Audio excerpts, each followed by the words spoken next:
In 2012, a scientific expedition to Antarctica was nearing a groundbreaking discovery. After drilling 2 miles into the thick ice, scientists were just inches away from reaching water that hadn't seen sunlight in 20 million years. This pristine water, untouched by the outside world for millennia, could hold unimaginable secrets about the past and the history of life on Earth. But as they neared the water's surface, communication with the team suddenly went dark. 5 days later, 2 of the scientists were found dead, and the official report stated their deaths were caused by hypothermia. However, there was a witness who suggested that the story was far more complicated than it appeared. Antarctica is unique in many ways. It is not owned by any country, and the laws governing its land and research are controlled by the Antarctic Treaty, which heavily regulates access to the continent. Visitors are restricted to specific zones, and they are required to be accompanied by an approved escort to ensure they don't stray into areas that are off limits. While these regulations are presented as measures to protect the fragile environment of Antarctica, many insiders believe there is another, far more sinister reason for the strict control. Something dangerous and far-reaching lies buried beneath the ice. In February 2021, a chilling image appeared on the Paranormal board of 4chan. A user posted a screenshot of Google Maps showing a bizarre shape in the frozen landscape, what appeared to be a massive spider-like creature. At first, people dismissed it as a hoax, a product of imagination or digital manipulation. However, things took a strange turn when Anton, the son of a former Navy lieutenant who had been stationed at McMurdo Base in the 1990s, posted photographs of his father's military memorabilia. His father, Joe, had uncovered strange and disturbing occurrences in Antarctica, especially in a restricted zone to the east of McMurdo. Joe had attempted to inquire about the area, but he was met with resistance and told that the information was classified. Anton revealed the coordinates of the location, which, when checked on Google Earth, displayed blurred images. Joe's first night at McMurdo was marked by a mysterious event that would haunt him for years. Soldiers arrived at the base carrying a man who was critically injured. The injuries were too precise, too unnatural for a simple animal attack, and the soldier who brought him in was in a panic. The soldier muttered something about releasing something we shouldn't have. When Joe pressed for more information, he was met with hostility, and a gun was pointed at him. The soldiers refused to speak further on the matter. This encounter was only the beginning of Joe's unsettling experiences at the base. By the early 2000s, reports started emerging from a Japanese ship patrolling the Antarctic waters. The crew claimed to have spotted what they initially thought was an iceberg, until it began to move. The object, which was 60 feet long, had pale skin and large black eyes, features that seemed otherworldly. Some of the crew reported seeing arms, hands, and fingers on the creature, while others insisted it had a long tail resembling a mermaid's. This mysterious creature, later dubbed Nanon, would occasionally surface to observe the ships before vanishing again into the icy depths. In 2007, a satellite image surfaced, showing something large moving beneath the water near the Antarctic coastline. Cryptozoologists and conspiracy theorists alike were quick to speculate that this could be an intelligent species, long hidden from humanity in the frigid, dark depths of the Arctic oceans. Some even suggested that it might be the product of a secret, sinister genetic experiment, a hybrid of whale DNA and human genetics, designed to create a creature with abilities far beyond anything nature had intended. As Joe continued his investigation at McMurdo, he began to notice an increasing number of soldiers arriving with strange, precise injuries. These wounds, too perfect to be the result of animal attacks, were attributed to encounters with creatures known as striders. The striders were massive, terrifying entities capable of leaping across the icy terrain in incredible bounds. As Joe dug deeper into classified files, he discovered links between Antarctica and secret military operations. It appeared that the striders were part of a covert project that involved breeding super predators, creatures designed to carry out specific, highly dangerous missions, including human trafficking. The secret research facilities that Joe uncovered were breeding these creatures in hidden laboratories deep beneath the ice. Joe's investigation revealed that the goal of this breeding program was not just to create a terrifying monster, but to use it as a tool for trafficking humans across borders. He uncovered evidence of a global human trafficking network, with shipments of people being sent to various parts of the world. This secret operation, which had connections to powerful governments and organizations, was operating under the radar, its full scope hidden from the public eye. In 2017, researchers studying Lake Vostok, one of the largest subglacial lakes in Antarctica, discovered DNA samples that suggested the presence of a life form with intelligence far beyond that of any known species. The creature, known as Organism 46b, was captured temporarily by a Russian research team, and its abilities were nothing short of astonishing. The creature could disable security systems and even change its shape, adapting to its surroundings. This was not just an ancient predator. It had evolved into something far more dangerous than anyone could have imagined. The official Russian report, which claimed the research was focused on studying bacteria, failed to mention the true nature of the creature. Later, the records were erased, and any trace of the creature was scrubbed from the official record.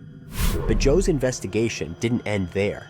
His quest for the truth led him to a hidden journal that described the Strider's terrifying abilities in even greater detail.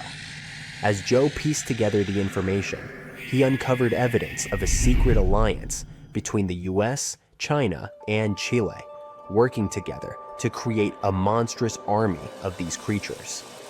The Striders were designed for very specific missions, including targeted human trafficking. Joe's investigation revealed that this network of operations extended far beyond Antarctica, connecting secret laboratories, military bases, and underground tunnels that span the globe.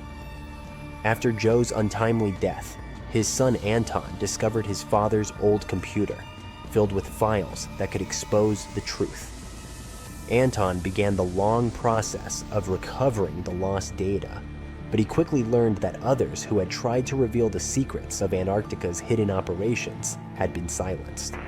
Anton's final post was a desperate plea for help, but just days later, he vanished without a trace. The government has since scrubbed all images and data related to these discoveries, but many believe that the dark network of creatures and secret operations still exists beneath the ice, its reach extending into every corner of the world. The full extent of what lies beneath Antarctica's frozen surface may never be fully understood. Some believe that there are forces at play far beyond human comprehension, hidden in the cold depths of the continent. Whether these creatures are the result of nature, genetic experimentation, or something else entirely, one thing is certain: the mysteries of Antarctica are far from solved, and the truth may be far more terrifying than we could ever imagine. So, there's a mysterious doorway in the middle of Antarctica. Some people think it's Bigfoot's vacation home, or a shuttlecraft from Star Trek, or maybe a door to Agartha, a mythical kingdom some people believe is located in the center of the Earth. Well, the scientists debunked all these poetic theories and explained that what looks like a mysterious doorway is located in an area of fast sea ice. It's offshore of the coast and is full of little islands with shallow water around them. When ice flows around hard rocks hidden underneath, it can create patterns that look odd but are totally normal. In this spot, the ice is thin, so the rocks underneath have a big effect on how the ice moves. The cold winds in Antarctica also shape the ice and snow and make it look like they're lines and shapes. So, the mysterious doorway is just a rocky ridge poking out because the ice has melted a little. The top of the doorway is the tip of the rock, and the sides are snowy trails left by strong winds blowing in the same direction. It's essentially an iceberg that got stranded and is melting in one place. One YouTuber found another out-of-place mysterious object more than 150 miles off the shore of Antarctica. a 400-foot-long ice ship. The internet went wild with theories like that the ship must have ended up there right from the Bermuda Triangle. But there was no scientific proof that it was a ship and not just a large chunk of ice. And once some other internet users revisited the place, they noticed the ice melted in the summer and the hypothetical ship was gone. Another mysterious Google Maps find in Antarctica was a pyramid. And before you make up an exciting theory about how the ancient Egyptians built a secret base here, I have to tell you it turned out to be just a mountain. It's part of the tallest mountain range in Antarctica that stretches for almost 250 miles. It's not the first pyramid on this continent, as explorers from the British Antarctic expedition found another unusually shaped mountain and nicknamed it the Pyramid. But this one didn't even have a pyramid shape. Here's one Antarctic find that definitely won't disappoint you: a giant ice shelf that reminded scientists of the Grand Canyon. A special submarine robot named RAN covered over 600 miles under the thick ice and brought back some amazing footage of icy mountains, valleys, flat plateaus, and swirly patterns made entirely of ice. One of the strangest things RAN found was giant bowl-shaped holes or scoops in the ice. Sadly, scientists lost track of the robot. They think that curious Wendell seals may have accidentally bumped into RAN and caused it to get stuck. To save energy, RAN probably shut itself down, and the scientists couldn't find it again. But the team is hoping to build a new robot and continue exploring this icy canyon to see how the patterns under the ice might change over the years. Another huge Antarctic canyon was found thanks to bad weather. A team of sound experts had to pause their work at the Casey Research Station in a storm. Instead of waiting around, they decided to use the unexpected free time to map the seafloor near Adams Glacier. And that's how they found a canyon that is almost 7,000 feet deep, almost 30,000 feet wide, and stretches over 28 miles away from the glacier. During the mapping, they discovered just part of the canyon before they had to go back to the research station. But when bad weather came in again, the ship went back and mapped more of the canyon. They were working in waves up to 13 feet high and super powerful winds, but they managed to get about 15 hours of data to complete their map. On the way back to Australia, they stopped one last time, and now they've got a full picture of the canyon. Studying it is helping scientists learn more about the history of glaciers and the interaction between the Antarctic ice sheet and the ocean. Now, there's a frozen lake in Antarctica called Lake Enigma. For a long time, people thought the lake was completely frozen solid. But during one expedition, researchers found that under the thick ice, there was a layer of liquid water about 40 feet deep. To learn more, they drilled through the ice and sent down a camera to explore what was hiding in the lake's depths. The lake's water, which they think comes from the nearby amorphous glacier through a secret underground pathway, was filled with strange microbial life. These tiny microbes lived in mats that covered the lake bed. Some of the mats were thin and spiky, and others looked like crumpled carpets, or even small tree-like shapes that grew up to 16 inches. Many of the microbes could make their own food through photosynthesis, just like plants do, and it gave the lake a high amount of oxygen. One of the coolest discoveries was a type of microbe which usually lives in low-oxygen places. Lake Enigma might be similar to environments on icy moons like Europa or Enceladus. So it could mean that these moons also have hidden water under their ice and possibly microbial life too. One more mind-boggling discovery from Antarctica is tiny pieces of amber in mudstone, found here for the very first time. It took scientists years of studying incredibly well-preserved fossilized roots, pollen, and spores that they found back in 2017. Amber proves that resin-producing trees once grew in Antarctica, part of a lush rainforest that existed near the South Pole during the mid-Cretaceous period. Back then, disclaimer, I wasn't around then, the trees would have had to survive through months of darkness during the long Antarctic winters. Scientists believe they adapted by going dormant for a long time. The amber pieces the scientists found are tiny, but they are beautiful shades of yellow and orange with bumpy surfaces that show how the resin flowed out of the trees. This resin likely leaked out to protect the trees from insects. It was preserved because water quickly covered it and kept it safe from sunlight and air. A scientist was browsing through satellite images for brown trails of penguin waste and found 4 new colonies of emperor penguins at the base of the globe. These new colonies likely have been around for years, though 3 of them are rather small, with fewer than 1,000 breeding penguins each.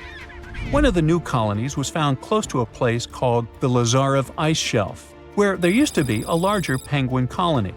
They thought this colony went extinct in 2019, but it seems the penguins have just moved a bit because of changing sea ice conditions.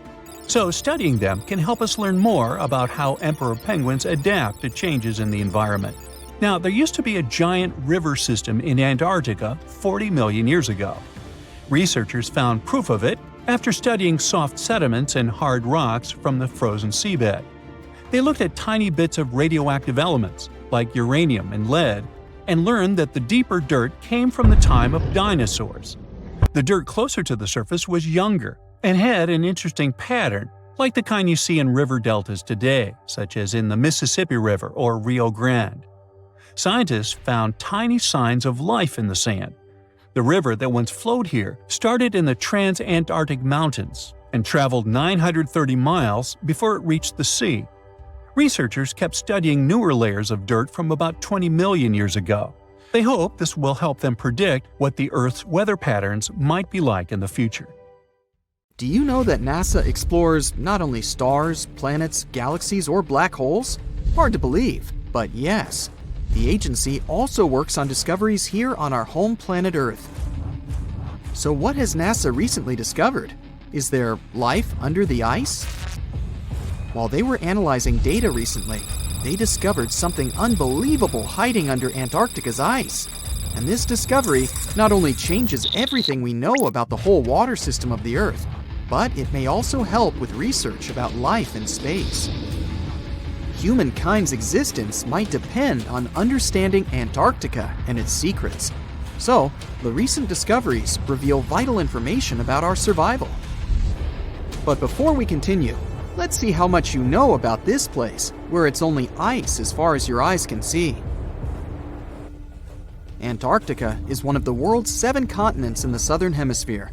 It's the 5th largest continent in terms of total area, and that means it's almost twice the size of Australia. Want to see real meteorites? Go to Antarctica. Due to its dry climate, Antarctica is one of the best places to observe space. But what's even greater is that you can find meteorites on the white surface of the continent. Scientists have already plucked about 45,000 meteorites from the ice, and they think they can see another 300,000. Since there aren't many terrestrial rocks there, it's easy for them to spot them, thanks to their dark color. Antarctica's dry desert environment also helps preserve them, even the ones that fell to Earth more than 1 million years ago. And can you imagine any volcanic activity in Antarctica? It's hard. But this place is where fire meets the ice. West Antarctica is where most volcanic activity occurs. Scientists recently found that 138 volcanoes exist in West Antarctica alone. Wow! You would think that Antarctica is always cold, but no. Its coastal regions can get as warm as 50 degrees Fahrenheit. But have you ever wondered what Antarctica would look like if there were no ice? It may seem unimaginable now, but it was not always covered by ice. That was 34 million years ago though, so nobody could tell how the continent's surface would be without the ice. But NASA changed that. They generated computer simulations and created the most accurate map of it as of today. What they saw was incredible. The continent was not flat at all like it seemed. It's pretty bumpy with valleys, rolling plains, and high mountains. But this was nothing next to what they had discovered under Antarctica's ice. So, what is it? Drum roll, please. NASA found 2 new subglacial lakes. And what's even cooler about it is that they spotted these lakes from space. How is that? If your answer is high-tech satellites, then you're right. In 2003, NASA launched a satellite called IceSat. It measured ice sheet mass balance and cloud and aerosol heights.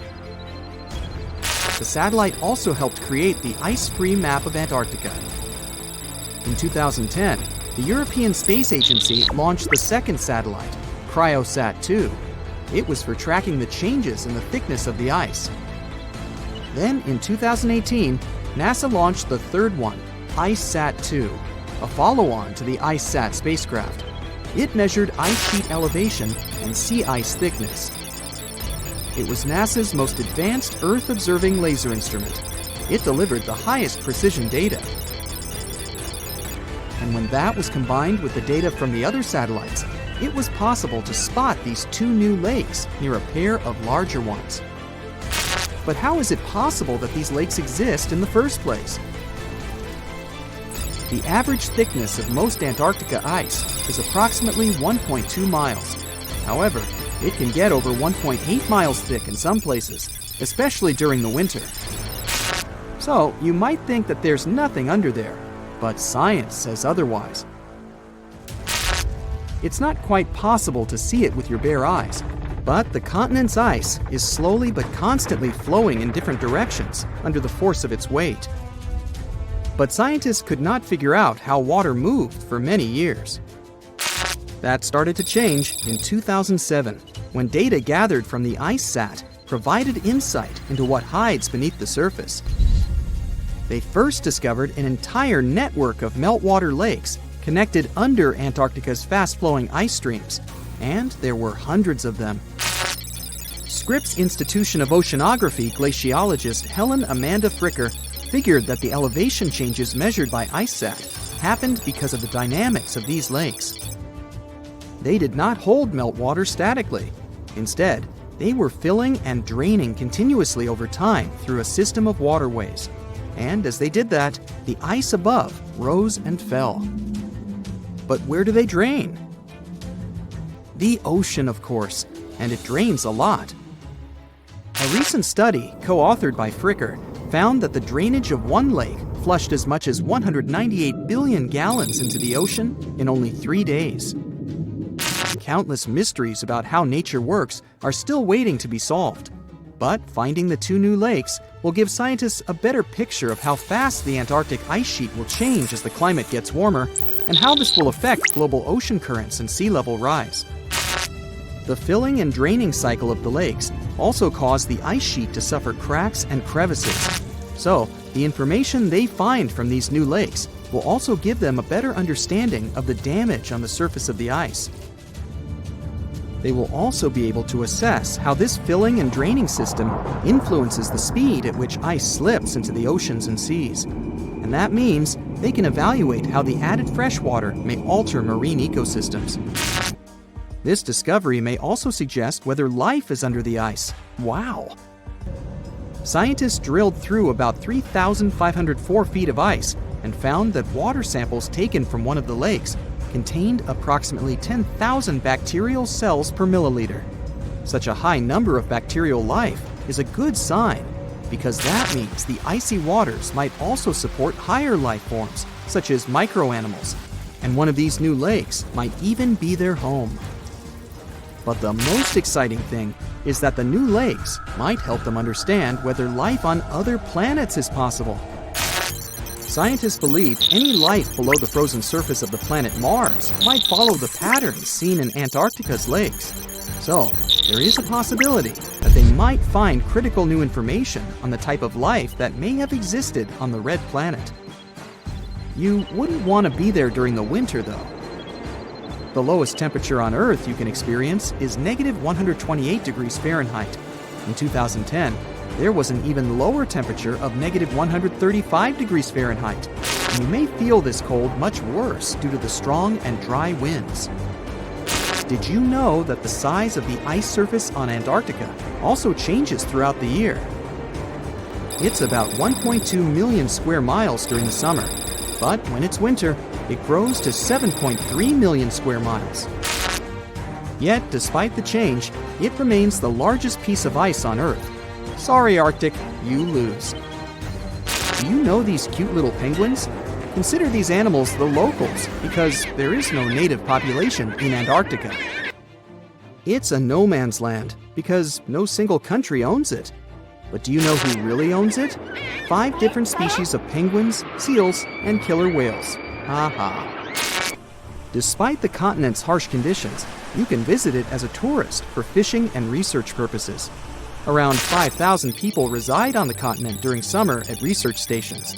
But when winter comes, the number naturally drops down to 1,000. Antarctica's ice blanket makes up 70% of the world's freshwater reserves. Imagine what would happen if it melted. The global sea levels would be raised by almost 200 feet. Consider Lake Enigma. What a fitting name. It's already strange enough because it's not even supposed to exist. But now, we stumbled upon actual life deep beneath it. And this just might help NASA in their search for life in outer space. The lake lies deep in the icy heart of Antarctica, so it's not really a water pool like we're used to, more like a lake-like block of ice, or so we thought. Just recently, Italian scientists discovered a secret that had been buried for ages, an actual body of water, and in this water, life is thriving. Various microorganisms, and even some weird little hunters, which is super weird, since Enigma sits in a remote and harsh corner of our planet, the northern Victoria Land in Antarctica. The entire South Pole is cold, but in this place, temperatures can plummet to a horrifying minus 41 degrees Fahrenheit, though on average it's around 7. Chilly. Like we said, this lake shouldn't even be there at all. Antarctica is technically the largest desert on Earth, even though it's covered in snow, because it's super dry. There are 0 rains, truly little snowfall, and the sun barely evaporates anything. And even if there is some water, the insane winds make sure to dry everything out super quickly. Putting on our thinking caps, this lake should lose an unimaginable 7 million cubic feet of water every year. Yet, the water remains. Why? No one knows. Scientists say there could be something deep underground that refills it constantly. They just have no idea what that might be. Maybe deep underground rivers, melting ice, or something else entirely. But hence the name, the Enigma Lake. The block of ice we mentioned is permanent and super thick, at least 36 feet of it, and that's higher than a 3-story building. So researchers decided to check out if there's anything beneath it. They used a so-called ground-penetrating radar, a super smart echo detector for the ground. This radar sends invisible radio waves into the Earth. When they hit something underground, like rocks, water, or anything else, they bounce back to the device. By measuring how long it takes for the signal to return and how strong they are, we can determine the distance and what exactly the radar hit. That's how animals like bats, whales, and dolphins can see underwater. And we humans stole this cool nature idea to research buried structures and hidden caves. Scientists used this device all over the Enigma surface. This way, they were able to create an entire map of this under-ice world beneath. The water itself wasn't surprising. It's the unique ecosystem in it that shocked them.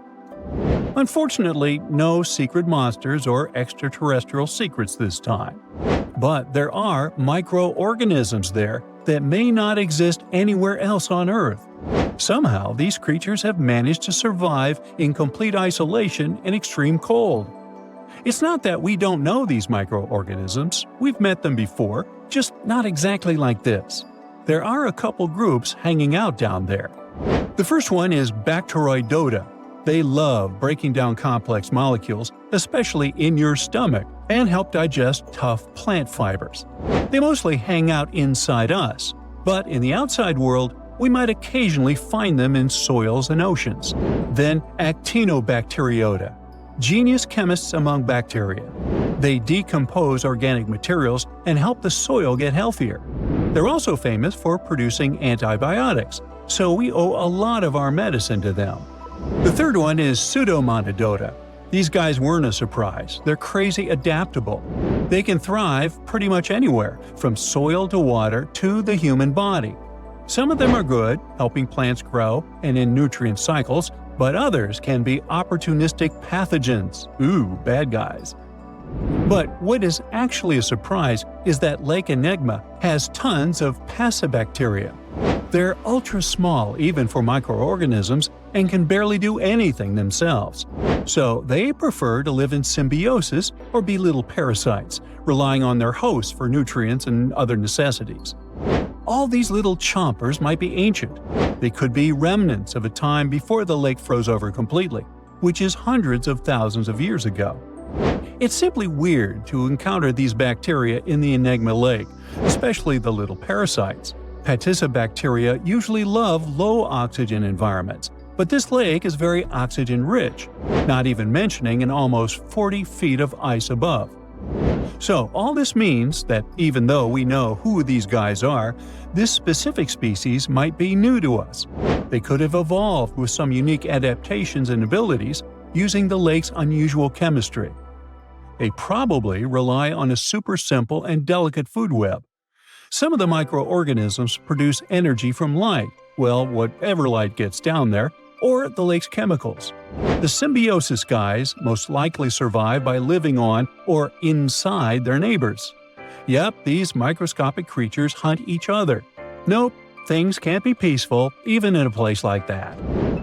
If we find out what their secret to survival is, we might learn more about chemistry, medicine, and even extraterrestrial life. Because if life can endure such extreme conditions, then it can probably appear pretty much anywhere, including our closest neighbors, Europa or Enceladus, the moons of Jupiter and Saturn.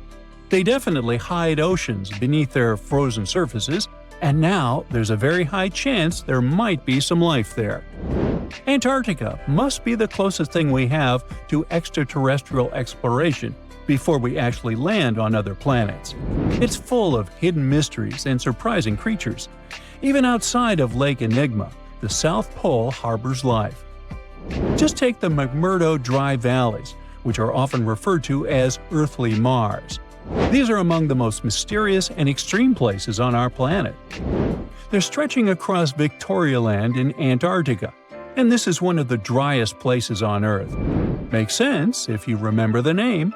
Surprisingly, unlike other parts of the South Pole, this land is almost entirely devoid of snow and ice, just lots of super cold ground. There might even be some sand dunes nestled here and there between the rugged mountains. The ground is mostly covered in loose gravel, scattered with ancient rocks made of granite, and something interesting called gneiss, just spelled differently. It's the type of rock that's been through a lot, literally. It's usually born when granite and sedimentary rocks have to endure insane pressure or horrifying heat for a while, a process called metamorphism. These conditions are so intense that they literally rearrange the minerals into layers. That's why gneiss has such beautiful foliated looks. It's the planet's version of baking a layered cake. It's amazing because this place is almost exactly the way it was millions of years ago. These valleys are frozen in time, and they give us a little glimpse into Earth's distant past. And that includes life.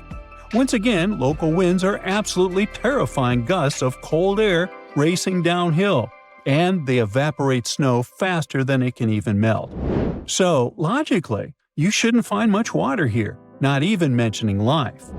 But somehow, you can still stumble across frozen lakes and saline ponds in the dry valleys. And local life stretches all reason and our understanding of biology. It exists inside the rocks themselves. Microorganisms are hidden in slightly moist cracks and crevices. Deep inside, there's endolithic bacteria.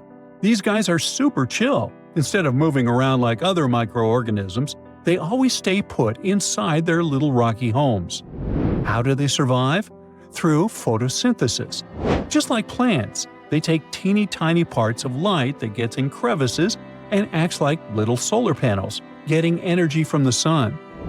Meanwhile, in another place, beneath the Taylor Glacier, there's bacteria that literally doesn't eat anything. Not comfort, not sunlight, not even oxygen. These guys rely on a diet of dusty rocks and sulfur to fuel their weird metabolisms. By breaking down sulfur and iron, they get energy to sustain themselves. This way, they easily survive in deep seas at sub-freezing temperatures, completely cut off from sunlight, oxygen, and the world itself. This place is fascinating for both its life and the lack of it. In some parts of the valleys, like University Valley, yes, that's what it's called, the permafrost is so harsh that no microbes were found at all. This might be one of the only places on Earth where life appears to be completely absent, a quite scary idea. Anyway, now scientists are thinking about learning more about Lake Enigma and drilling this Mars-like environment, exactly for that reason, to see how we could get samples from Mars in the future. Look at those lush coniferous forests and tundra. What a wonderland! You may have mistakenly thought it's Canada, but it's not. It's Antarctica, about 34 million years ago. So what makes Antarctica this frigid today? It turns out a mix of dropping carbon dioxide levels and some tectonic shuffle played a huge role in transforming this ice-free paradise into the frozen continent we know now. About 50 million years ago, CO2 concentrations were sky high, strutting around at around 1,000 to 2,000 parts per million. But as those levels tumbled down, global temps started to drop, paving the way for the mighty ice sheets that later took over Antarctica. While the CO2 dive was happening, tectonic activity was also working its magic. The big split between South America and Antarctica opened up the Drake Passage, which created the Antarctic Circumpolar Current. This powerful current acted like a bouncer, keeping warm air and ocean currents from crashing the Antarctic party, and helping keep things rather frosty. If you mix up Australia and Antarctica, you're not that wrong. These two continents used to be one. If you mix up Austria and Australia, it's much worse. By the way, don't fall for the internet myths and memes. There's no help desk in Austria specifically for people who intended to fly to Australia. Now, look at this magnificent Australian pink beach. It's precious, and not in a figurative sense. Those mysterious pinkish sands are actually garnet, and it's widely used in jewelry. Geologists studied those sands and came to the conclusion that the garnet contained there is older than local mountains. That doesn't make sense, right? In fact, it does. You see, Australia didn't used to be this very detached continent as it is now. Many millions of years ago, Australia and Antarctica were part of the supercontinent Gondwana, and glacial erosion released the garnet, which eventually made its way to the beach. These sands formed when South Australia was flat and chill, long before the mountains appeared. Most garnet gets washed away, but this batch has a rich history, tracing back to glacial rocks in the Transantarctic Mountains. So this pink sand comes from an ancient mountain range hidden under Antarctic ice. Not only does Antarctica ice hide gems like garnet, if you look harder, you might find entire buildings. Sounds insane, but this is exactly what a British explorer did. His name is Chris Brown, and he uncovered an entire building beneath the ice.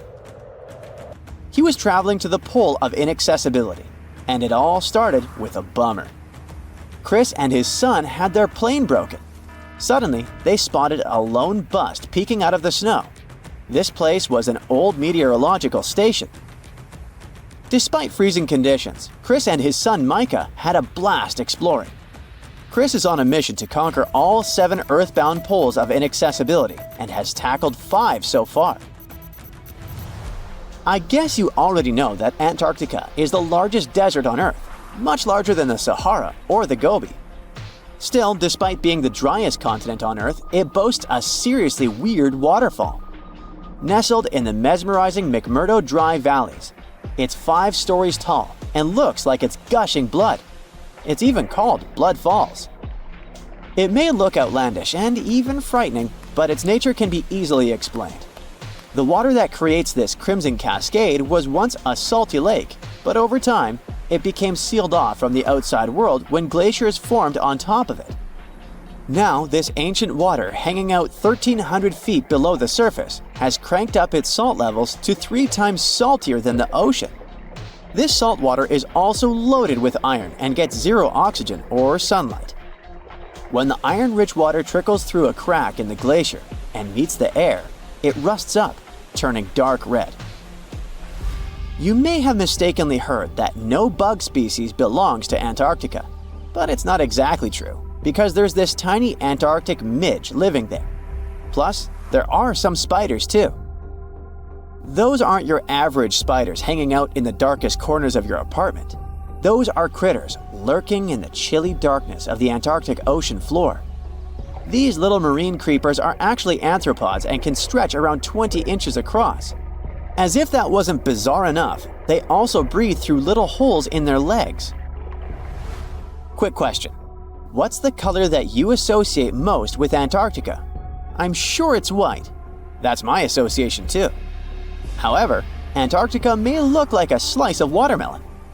That colorful snow comes courtesy of a tough little algae called Chlamydomonas nivalis. When things start to warm up during the Antarctic summer, these little guys release their vibrant red and green spores, painting the snow in wild and funky colors. But it's best to steer clear because that snow is not just a pretty sight. It's also toxic and definitely not edible. Searching for fossils is always a blast, but when you're in one of the most remote spots on the planet, it gets even more exciting. A diverse team of scientists recently hit the mother lode, pulling in over a ton of fossils from ancient marine life, dinosaurs, and birds from the late Cretaceous period, about 71 million years ago. Their adventure kicked off with a flight to South America, followed by a 5-day trek through the infamous Drake Passage. Upon reaching Antarctica, they set up camp using helicopters and inflatable boats. You might be thinking, why dig in Antarctica with all that ice? Well, it turns out there are places where rocks pop up, depending on the season. The team went to James Ross Island, located in the Antarctic Peninsula, and they went there during February and March. And that's one of the few parts of Antarctica where in summer, rocks are exposed, and those rocks can come from the age of dinosaurs. The expedition was a success, as they discovered over a ton of remarkable finds. Next up, the fossils will head to Chile before making their way to Pittsburgh's Carnegie Museum of Natural History. Among their discoveries, they found relics dating back about 71 million years, alongside some around 67 million years old, including plenty of snails, clams, and various marine creatures. Yikes! Look at this creepy sea worm. It could live in LA and be a star in a horror movie, but it chooses to call the chilly waters of the Southern Ocean near Antarctica its home. These worms can grow up to 8 inches long and 4 inches wide, but don't let their spooky exterior trick you. Research suggests they might actually be superheroes in disguise, playing a vital role in keeping ecosystems buzzing. Now, see that head? It's not really a head, it's just a retractable throat that helps this toothy creature chow down on its meals. Antarctica has many creepy critters to offer. Let me introduce you to the Antarctic strawberry feather star. It's not like Patrick from SpongeBob though. It's more like a deep-sea creature straight out of a horror movie. Picture this, 20 wiggly arms, some stretching up to 8 inches, all decked out with these bizarre little bumps. Yikes indeed. Back in 2014, scientists buried 34 seismic monitors in the snow on the Ross Ice Shelf, which is huge. Think of it as an ice slab the size of Texas, just chilling over the Southern Ocean. These clever little machines picked up a nearly non-stop buzzing. Even though our human ears usually can't catch these low-frequency sounds, scientists have worked their magic and made them audible for us. They even shared the creepy audio online. A glaciologist from the University of Chicago says that if you could hear this vibration, it'd sound like a swarm of cicadas taking over the backyard in late summer. But these glacier explorers weren't trying to capture spooky tunes. They're actually on a mission to monitor the Ross Ice Shelf because things are heating up, literally, and the ice is melting faster than ice cream on a hot day. Ice shelves are like Earth's safety plugs, keeping all that massive ice from surging into the ocean.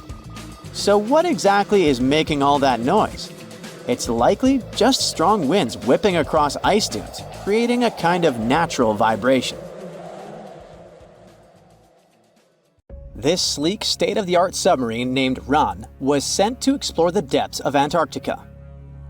But as soon as it discovered something, it mysteriously disappeared. So, what happened?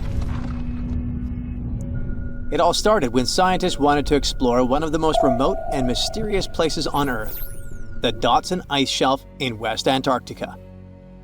This ice shelf, silent giant, stretches 30 miles wide. That's almost the length of New York City. It stands between two icy promontories, the Martin and Bear Peninsulas, and it hides an entire world of geological mysteries.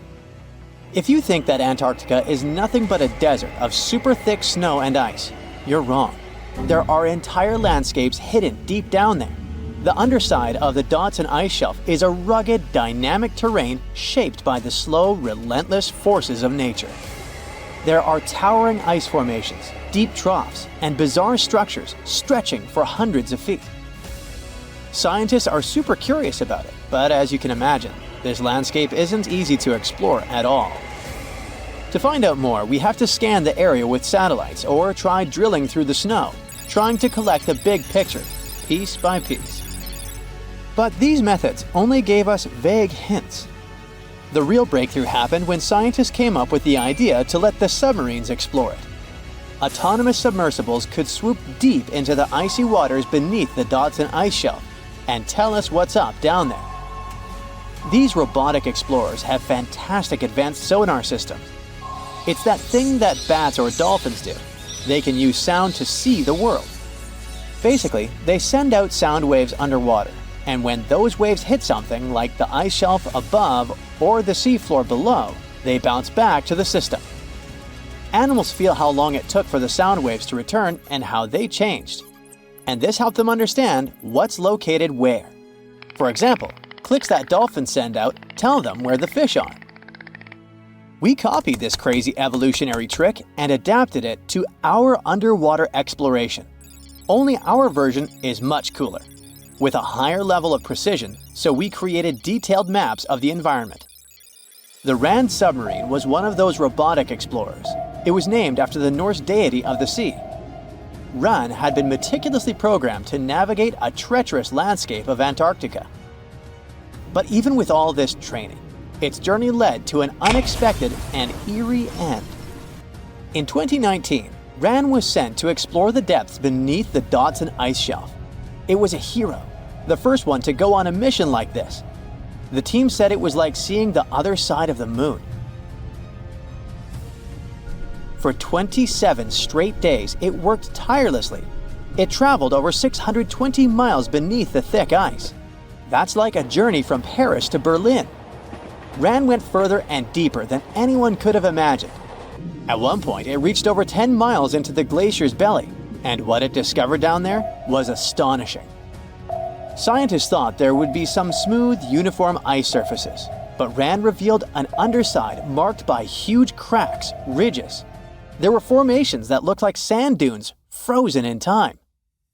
And finally, it found some mysterious swirling and teardrop-shaped patterns. They all looked more like art than geology. This actually tells the story of ice shelves and the ocean around it. Warm water sneaks in under the ice and melts it from below. Sometimes it smooths the ice out, but other times it carves out these weird, uneven shapes that look like patterns and drawings. And some of these shapes are huge, over 1,300 feet long. That's about 3.5 football fields. The reason why they look like swirling doodles is because the Earth spins. It makes the water turn in special ways, bending the shapes and drawing these spirals. It's called the Coriolis effect. Imagine you were on a merry-go-round and tried to throw something like a ball. It would go in a curve, not a straight line. Same thing happens with the water on Earth. Later, scientists found similar patterns in other Antarctic ice shelves, though they weren't as epic as the ones under Dotson. But Ran also discovered something horrifying. Turns out that these warm waters, aside from being great artists, are also a huge danger. The Dotson Ice Shelf isn't just hanging out serenely on the sea. It's part of a very delicate system and acts as a protective barrier that holds back huge glaciers in West Antarctica. The ice shelf is floating on the ocean, but it's still connected to the land. As warm water sneaks underneath it and the ice melts, the Dodson can't hold on to the land as tightly anymore. The protective barrier starts to weaken, and this lets the glaciers behind it move faster into the ocean. When those glaciers flow into the sea, they add more water, which could cause sea levels to rise, eventually changing our coastlines. Rand stumbled upon huge pockets where the ice was melting at alarming rates, all due to powerful underwater currents. It was like seeing a ticking clock on the glacier. The stakes were high, but luckily the submarine was ready. This time, it managed to return. And then, it worked for 5 more years, helping scientists with tons of useful data. The missions were daunting.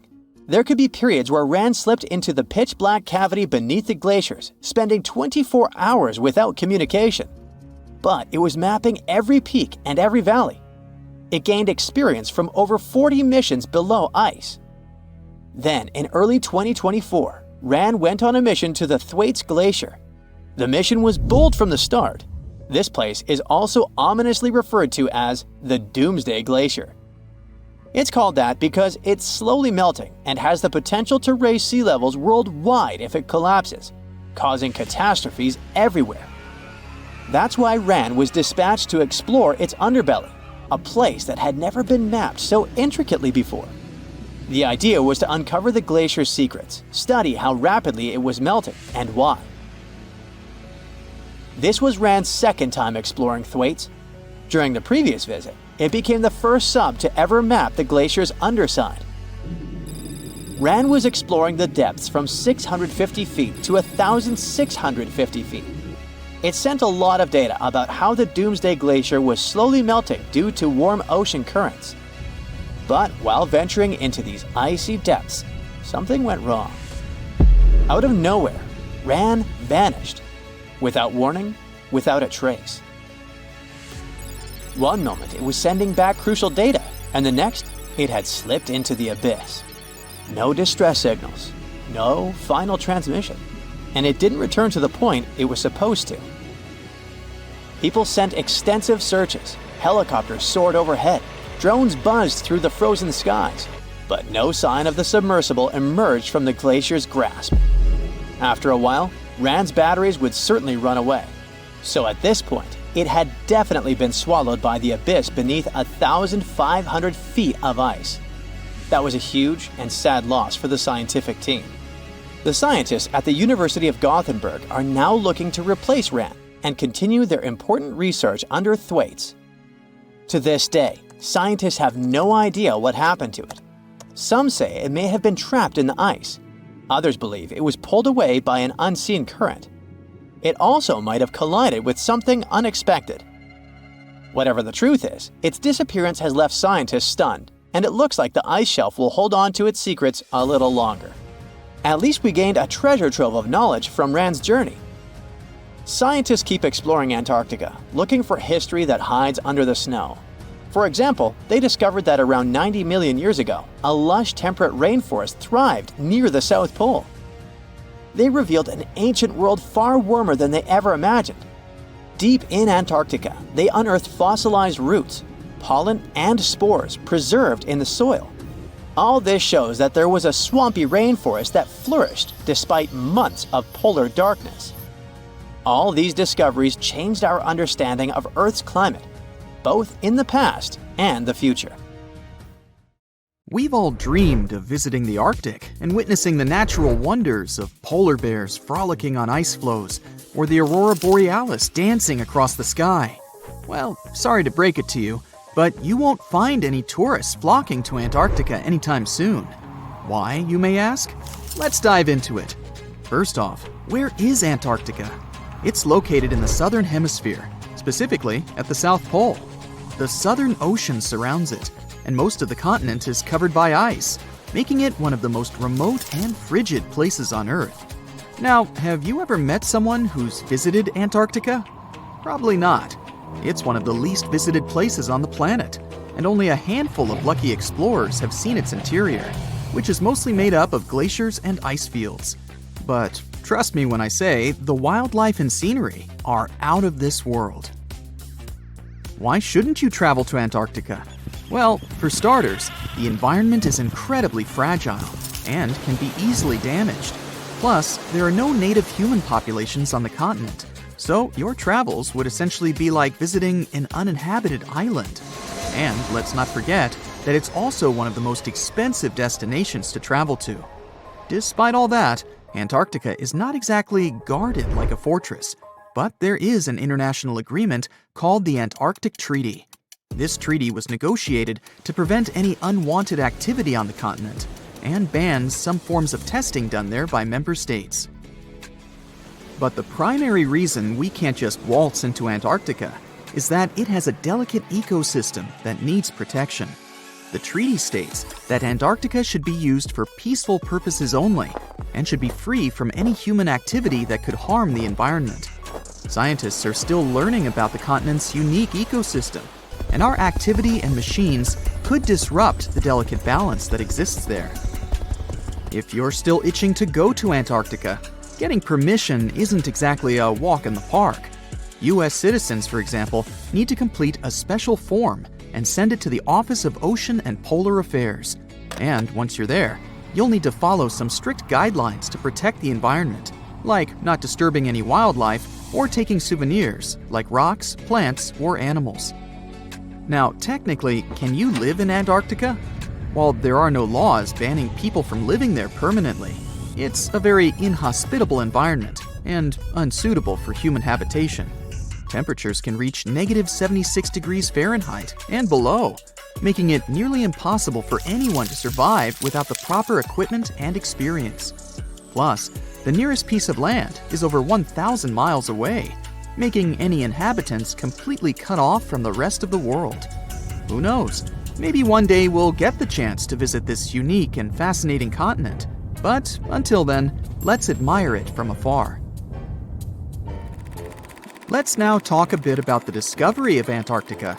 Unlike other places that were already inhabited, Antarctica never had a native human population.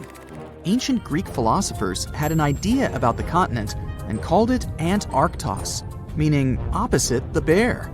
The bears it refers to are not the polar ones though, but rather the Great and Little Bear constellations, which are only observable in the northern hemisphere.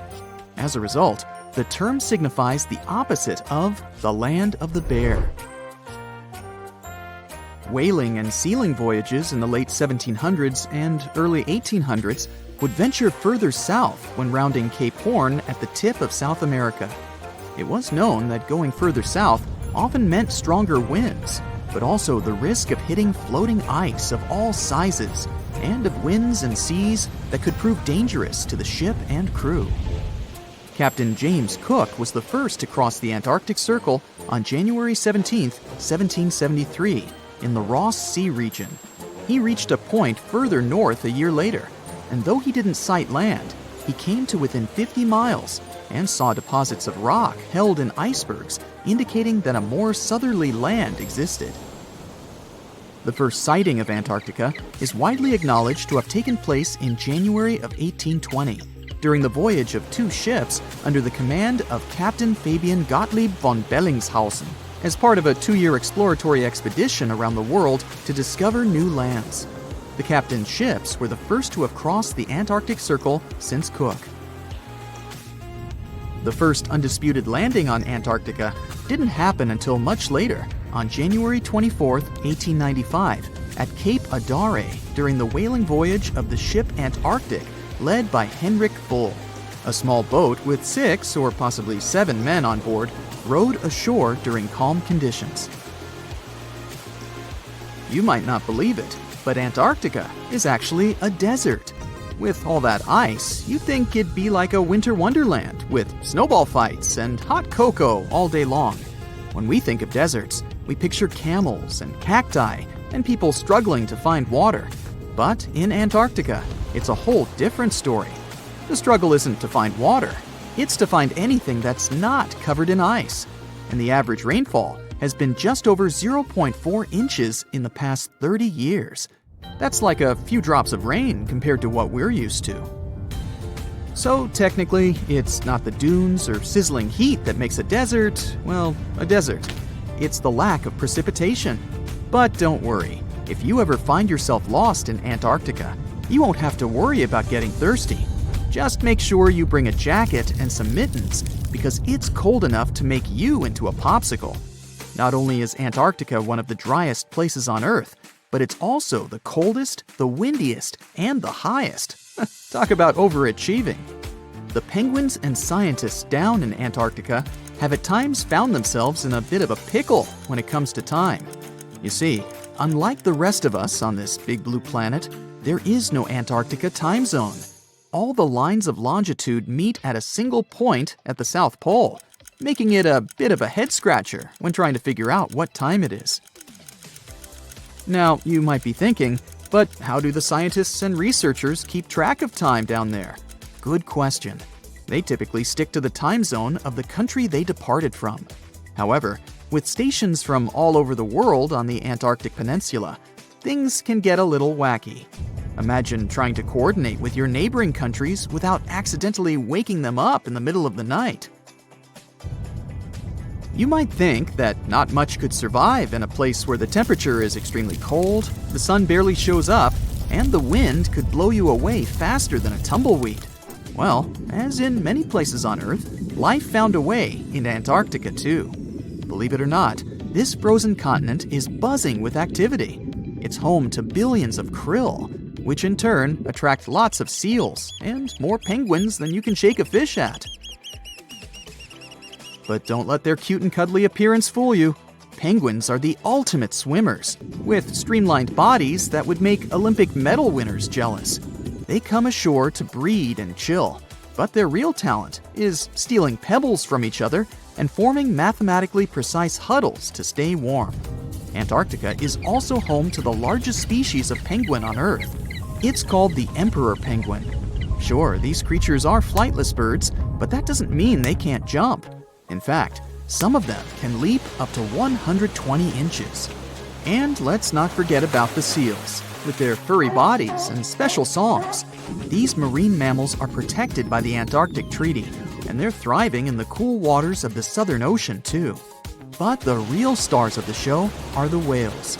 During the Antarctic summer, these huge creatures show up in droves to chow down on the abundant krill. It's indeed like a whale buffet down there.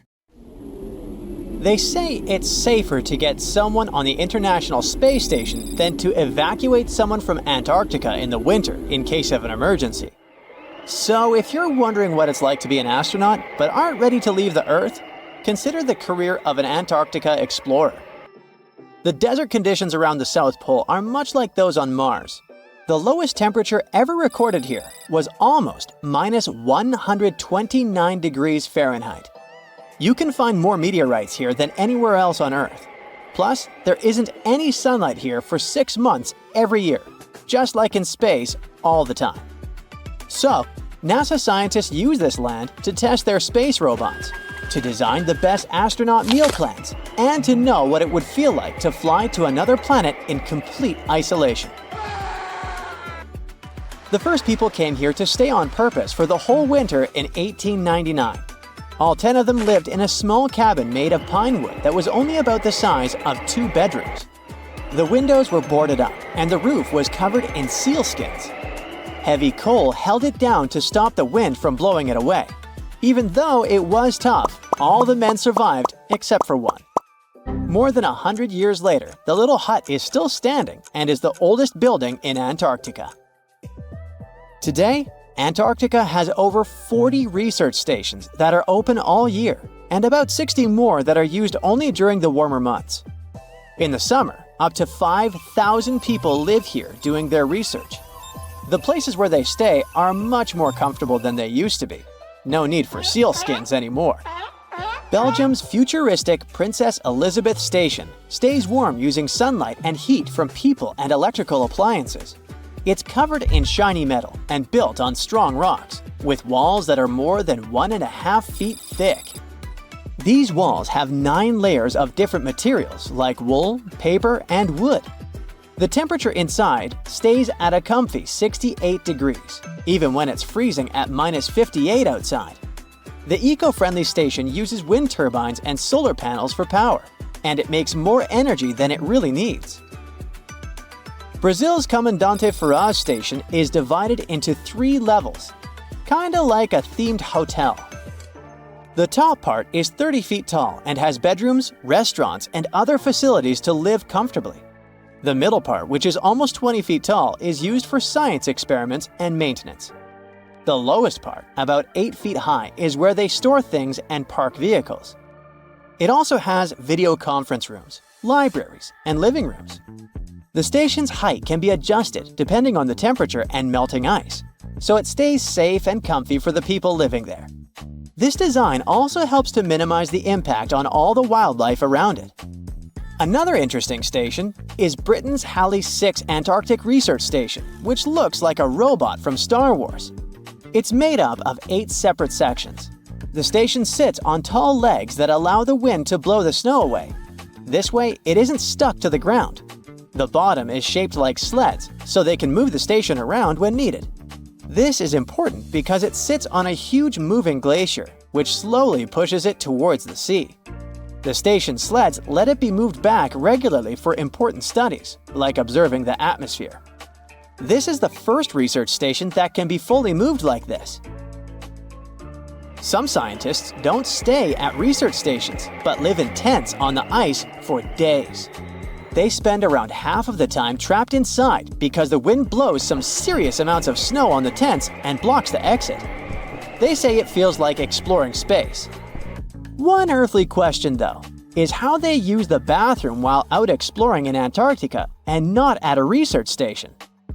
There aren't any real bathrooms unless you bring or make one. Some explorers use a special tent just for that, or build snow walls or igloos for privacy. All waste has to go with them when they get back to the research station. You can't just leave the waste in the wild there, according to the Antarctic Treaty System that regulates all human activities. It could harm the local environment. So, at the end of the season, they send it back to their home country in special containers. So nothing stays in Antarctica. Each research station gets its fresh water in different ways. In the past, people had to shovel snow and ice into big tanks and then heat it up to melt it into water. Now they mostly pump water from a lake that forms when ice melts and store it in a heated building. On average, one station needs about between 2,500 and 4,000 gallons of water every day. To save water, people can only take 3-minute showers.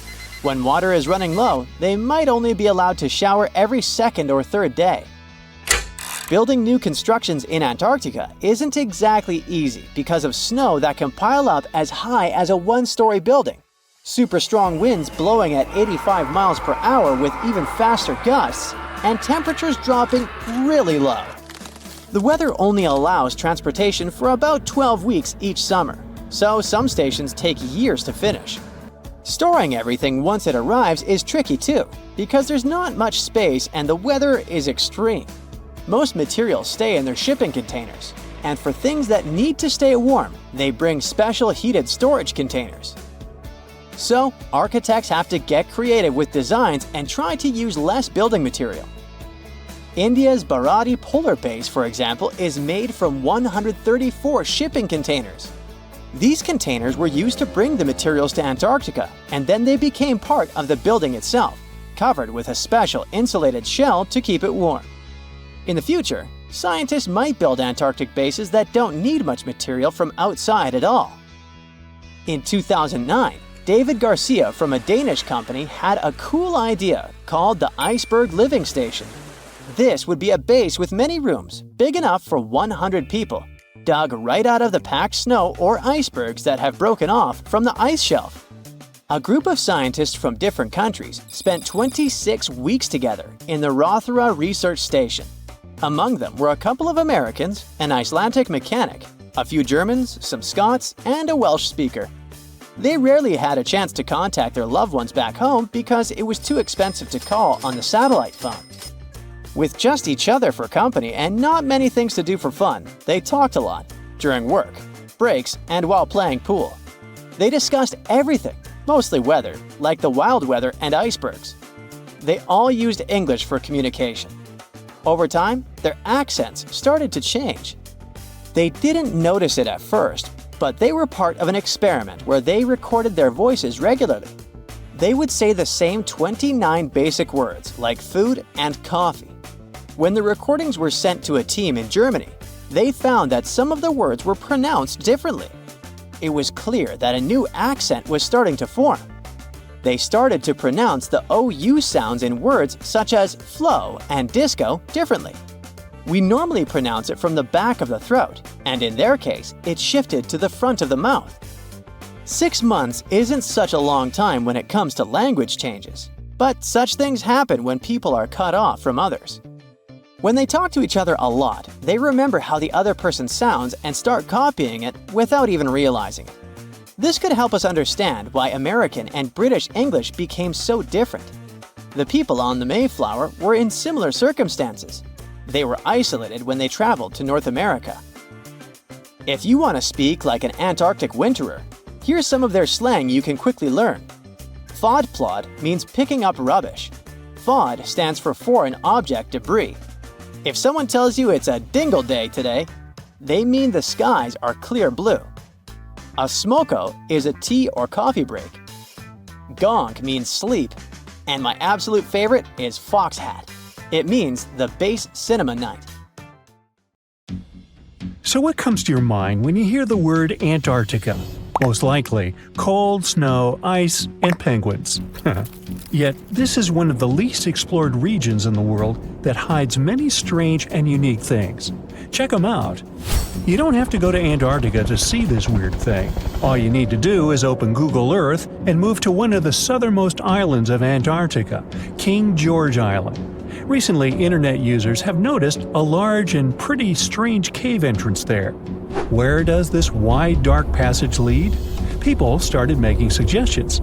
It's the entrance to a secret base or some laboratory. This is the part of the spaceship that crashed there thousands of years ago. This is the door to the ancient city of Antarctica. Perhaps there's a giant rock mountain with an ancient cave beneath all this snow and ice. Well, there's some ideas. Users have calculated the approximate dimensions of this cave. It might be about 74 feet high and 250 feet wide. You could hide a Boeing passenger jet in there. Nature probably created this entrance.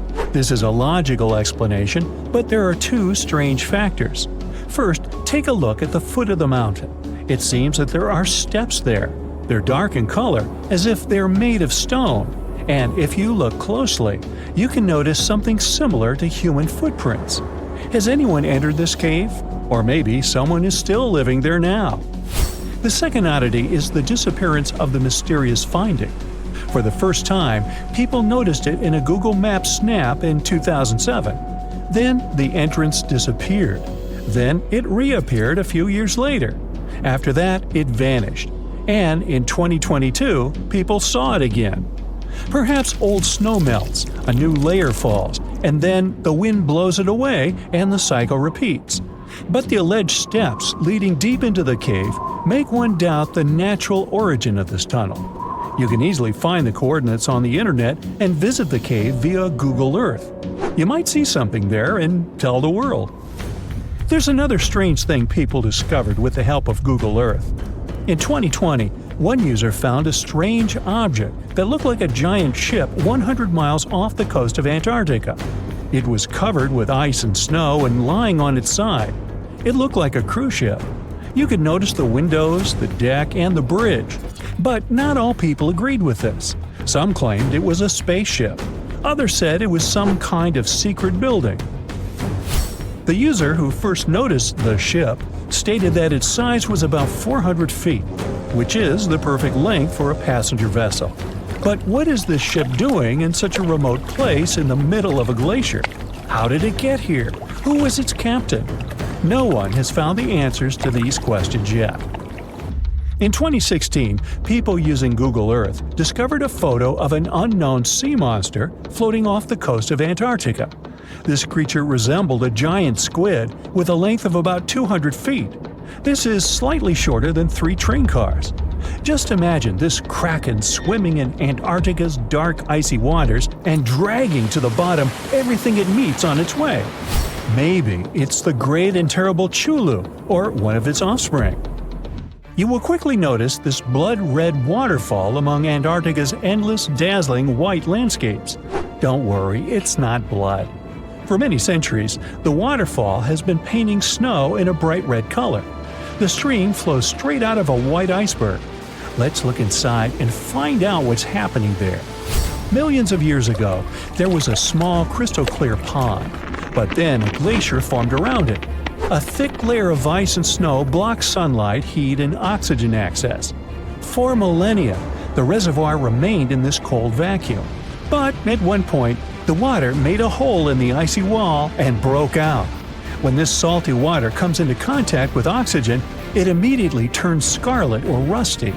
Antarctica is the only place where you can find such a unique natural phenomenon. One of the driest places on Earth is located in Antarctica. It's one of the most lifeless deserts in the world, the McMurdo Dry Valleys. In this desert, you won't see the scorching sun, hot sand, and cacti. A desert means a place with a lack of precipitation and life. The McMurdo Dry Valleys meet these parameters. But this place is also unique for Antarctica, since you won't find glaciers there. Despite the frost, ice can't form in the desert because it hasn't rained for millions of years there. It also never snows. A strong wind coming from the mountains reaches speeds up to 200 miles per hour. It would be difficult for you to stay on your feet there. The wind is filled with moisture. It heats up and evaporates all the liquid and snow in the desert because of its high speed. Only dry air reaches the ground. But you can find several lakes there. They don't freeze, only thanks to the high concentration of salt. The water is so salty that large life forms can't develop there. But scientists have found microscopic organisms near the lakes. 20 million years ago, Antarctica was filled with swamps, trees, and swarming with insects and animals. But now, it resembles the surface of Mars, literally. Scientists and astronauts are exploring such regions as the McMurdo Dry Valleys, since the natural conditions there are similar to those on the Red Planet. So, before you go to Mars, you can practice living in similar places on Earth. Also, scientists discovered an underwater world in the Antarctic filled with hundreds of amphipods, crustacean animals similar to shrimp. Wait a minute, it happened in the Antarctic? But the McMurdo Dry Valleys are located in Antarctica. Well, the words are very similar, but what is the difference? Oh, and don't forget the Arctic.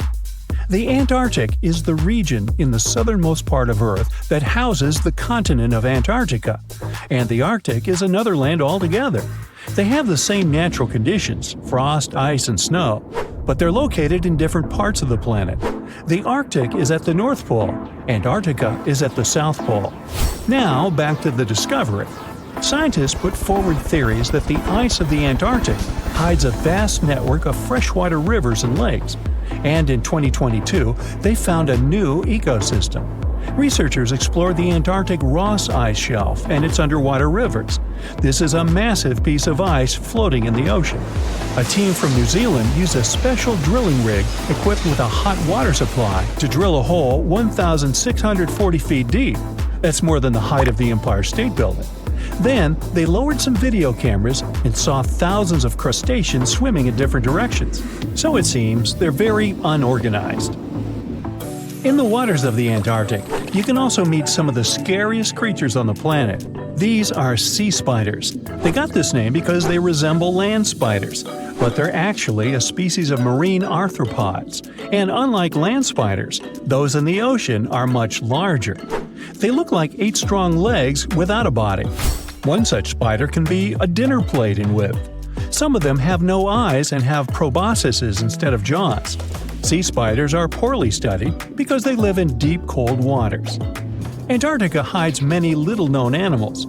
There are long tunnels in its glaciers leading to scary darkness. On this cold continent, people have found the remains of giant dinosaurs and other ancient creatures, such as the ancestors of modern ducks. Many underground rivers and lakes hide unexplored wildlife. Even the ice here can be weird. Take a look at these striped icebergs. They have blue, black, green, and turquoise shapes. The color depends on the conditions of the water during freezing. For example, green lines appear because of algae, blue ones form when the water freezes too quickly. Okay, I'm freezing. Time to go thaw somewhere warmer. Hawaii. Yeah. We're in Siberia. It's so cold here that freezing gusts of wind are burning your face. All that white snow seems to be blinding you. This place resembles Antarctica because of the permafrost. Recently, a group of scientists researched one of the local rivers.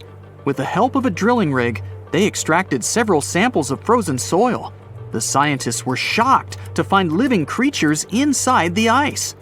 Later in the laboratory, they realized that the creatures were microscopic multicelled organisms known as bdelloid rotifers. These creatures looked like little worms. Scientists knew that these worms could live in frozen conditions for up to 10 years. But the age of the rotifers found in the ice was about 24,000 years. And after defrosting, they began to reproduce, as if they had been sleeping for several hours, not thousands of years. Further analysis showed that these organisms could stay frozen for hundreds of thousands of years. The rotifers might have lived during the time when people didn't invent the wheel yet. And this isn't their only superpower. Bdelloid rotifers are among the most radioactively resistant animals on Earth. They can survive in places where there's no oxygen and water. They can also stay alive in areas with high acidity and can live without food and water for a long time. By the way, these are not the only creatures that are known for living for thousands of years. Particular types of moss and some microorganisms are also almost immortal. Nematodes, also called roundworms, are some of the most adaptive varieties of worms in the world. Imagine the Eiffel Tower standing tall and proud. And now, let's make it 10 times higher and place it underground. Exactly at this depth, many thousands of feet under the surface, scientists discovered these creatures. There's no sunlight and almost no air in this place. And since it's much closer to Earth's core than the surface of our planet, the temperature here is higher than in the middle of the hottest desert. Millions of tons of soil above create insane pressure. But all this couldn't prevent life from developing here. When roundworms run out of air, food, or when the temperature becomes too high, they get into a unique state of stasis, or deep hibernation. In this mode, the worm's metabolism slows down, and almost all the processes in their bodies stop. The creatures can sleep for a very long time, and only wake up when the environment becomes more livable. By the way, you don't have to go so deep underground to find these creatures. Nematodes are found all over the world. They can live in hot springs, deserts, high in the mountains, among the harsh ices of Antarctica, or inside animals and humans. Our next invulnerable creatures are tardigrades, also known as water bears. These are microscopic, 8-legged invertebrates closely related to arthropods. It's impossible to see them with the unaided eye. But a conventional microscope will allow you to see tardigrades in detail. They look like minuscule bears. They're called water bears because they need a thin layer of water around their bodies at all times. It's necessary to prevent dehydration. Tardigrades have been found in all kinds of environments, from ocean depths to sand dunes. They're incredibly robust thanks to their unique organism structure. Yeah, they look soft, but their body is covered with a tough cuticle. This coating resembles the exoskeletons of grasshoppers, mantises, and many other insects. Water bears shed their old layer of the cuticle when they need to grow. Each of their 8 legs has 4 to 6 claws, which helps them cling to any surface. The bears can survive at a temperature that's almost 3 times as cold as the temperature in the ice of Antarctica. Heat doesn't harm them either. They have been proved to survive at the temperature that makes water boil. Also, water bears are not afraid of radiation and high pressure. In the depths of the ocean, pressure can destroy alloys of the strongest metals, but these creatures can withstand pressures 6 times greater. But the coolest thing is that they can live in the vacuum of space. Our planet has a magnetic field. This is a shield that protects us from solar radiation. Tardigrades don't need this protection. They can go into near-Earth orbit and come back unharmed, all thanks to a protein protecting their DNA from ionizing radiation. Like other immortal organisms, water bears can fall into a state of cryptobiosis. Tardigrades pull their head and legs inside their bodies and fall asleep. If the surrounding conditions suggest freezing, drying out, or experiencing a lack of oxygen, they will remain in this barrel form until the situation improves. So those are microscopic organisms and microbes that can only be seen through a microscope. But how about something bigger? Meet ironclad beetles. They live in the southwestern US and Mexico. These insects can not survive high temperatures, live without oxygen, or in conditions of increased radiation. But their shells are so tough that they can only be pierced with a drill or hammer. Their durable exoskeletons are made of a special substance, chitin. It can also be found in the armor of crabs or shrimp. And still, the chitin of the ironclad beetle is so durable that it allows this creature to withstand the impact of a car moving at high speed. In times of danger, they can hide their whiskers and strong legs in special recesses in their shell. Other animals can't bite through the armor, so they spit the beetle out and leave to look for lunch somewhere else. As soon as the danger disappears, the bug stretches out its legs again and goes about its business. Also, the armor saves the beetles from dehydration, which is very useful in hot areas of Mexico and the southwestern US. Inside the exoskeleton, they can store moisture. In other words, these bugs can absorb water whenever they find it and transport this liquid inside themselves. The next creatures are incredibly fragile, but they know how to survive in places where almost no other animals can live. We're going to the southeast of Romania, near the Black Sea. Here, on a desolate wide plain, you can notice a pit. This is a mine leading deep underground. The air on the surface of our planet usually contains around 20% oxygen, but in the mine, it's only 10%. Inside the cave, the air also has an increased content of hydrogen sulfide and carbon dioxide. People can't breathe there without an oxygen tank. We can probably say that the water and air there are poisoned. Almost no animals would be able to survive here. Still, 48 species of living organisms have been found in this cave. 33 of them are newly discovered species. And they aren't the only microbes or bacteria that can't be seen without a microscope. Something bigger lives here. Strange white snails crawl over the walls of the mines. Transparent shrimp and a bunch of unknown kind of leeches swim in the water. White centipedes with huge whiskers and creepy white spiders run on the ground. And they all have been growing here for almost 5 million years. You might notice a water scorpion and another unidentified species of this animal. It doesn't look like its relatives living in hot sands or tropical forests. No living creature here looks ordinary at all. All animals are either white or transparent. They have no eyes, but are equipped with long paws and antennae whiskers that help them navigate in this dark space. The deeper you go into the cave, the less oxygen the air contains. But the number of living organisms is increasing. The air is filled with methane and carbon dioxide. All the inhabitants of this cave have never seen the light of the sun and have never gone out of the darkness. It seems impossible to survive in such conditions where plants don't produce oxygen. The answer to the question of their survival is hidden in a small lake. The surface of the water is covered with strange foam. If you look closely, you can see that this white substance is alive. It resembles soft, wet paper that is easy to tear. The thing is billions of living organisms, bacteria called autotrophs. There's much more carbon dioxide in the cave than there is outside, and these bacteria, like plants, absorb it. But they don't do this with the help of photosynthesis, which means they don't need sunlight. They use water for chemosynthesis. What these bacteria secrete is food for other bacteria, and these other bacteria are food for bigger creatures. A unique food cycle that you can't find anywhere else on the planet only exists here. Antarctica. It was once a green land full of dinosaurs, but now it's a frozen continent bigger than that of the US that doesn't belong to anyone. It isn't hard to find. Wherever you go, just go south until you get to the big icy thing at the south pole of our planet. It lies within the Antarctic Circle, and it's the largest single mass of ice on Earth. The continent is bigger than the US and even bigger than all of Europe. And still, Antarctica was officially discovered recently. Scientists hadn't known of its existence until 1820. After the discovery, it took another 2 decades to confirm it was a whole new continent, and a few more decades after that to decide on a name.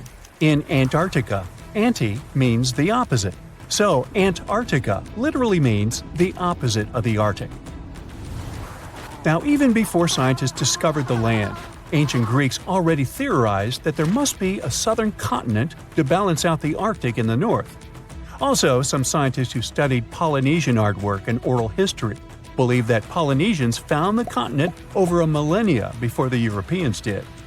Anyways, today we all know of this icy land at the South Pole. Because of its location, there are just 2 seasons there, summer and winter, and both last 6 months. In summer, it's a bit warmer, and the continent exists in pure daylight. And in winter, it's dark all day long. 98% of Antarctica is ice. This continent alone stores 60% of the planet's fresh water. And yet, despite all those water reserves, Antarctica is the biggest desert in the world. By definition, a desert is an area with sparse vegetation and little snow or rain. Notice that plenty of sand isn't a necessary condition here, even though the continent does have some sand and even sand dunes. It also gets a lot of wind. Antarctica is the windiest continent on Earth, and wind speeds can reach 200 miles per hour. That's even faster than hurricane winds. The little snow the land gets never melts. It just builds up over time, for centuries and millennia. So there's a thick ice layer there. This makes Antarctica full of hidden secrets. There's a whole new world underneath its ice. For example, there are a lot of mountains on the continent that are like 9,000 feet tall. It's taller than 3 Burj Khalifas stacked on top of each other, if we must, and that's currently the tallest skyscraper in the world. But we don't see all those mountains because they're all hidden under the ice sheet that's almost 16,000 feet thick. There's also a lake down there, beneath over 11,000 feet of snow. The lake is called Lake Vostok, named after Vostok Research Station, under which it's located. Originally, it was just a hypothesis. Over a century ago, a scientist suggested that the huge pressure created by tons of ice could decrease the melting point of ice in the lowest layers of the ice sheet, creating liquid water, which could form a lake. He didn't prove his ideas in his lifetime, but others continued his work and confirmed that this theory was true. There's also a canyon in Antarctica, hidden underneath huge masses of snow too. It's deeper than the Grand Canyon we have in Arizona. There is a mountain range that divides the continent into 2 parts, East Antarctica and West Antarctica. The western part of the continent is experiencing higher temperatures and is starting to melt. If West Antarctica melts and releases its stored water, it will raise the average global sea level by about 16 feet. That will be enough for some cities all over the world to completely disappear. Perhaps the first to turn into a water world will be Thailand's capital, Bangkok, which is just 5 feet above sea level. Then it will be Amsterdam in the Netherlands, followed by Ho Chi Minh City in Vietnam, Cardiff in the UK, and New Orleans in the US. People do a lot of work in Antarctica now, residing there for many months at a time to study this mystery of a continent. Over the years, even a few children were born there. But it's not a country, and the land doesn't belong to anyone. It's governed by the Antarctic Treaty System, an agreement of peaceful research and collaboration that suspends all territorial claims. It was first signed by 12 nations, and now there are 59 supporters, half of whom have decision-making powers. The continent is occupied all year round by researchers from all over the world. There are about 5,000 people living there in summer and about 1,000 in winter.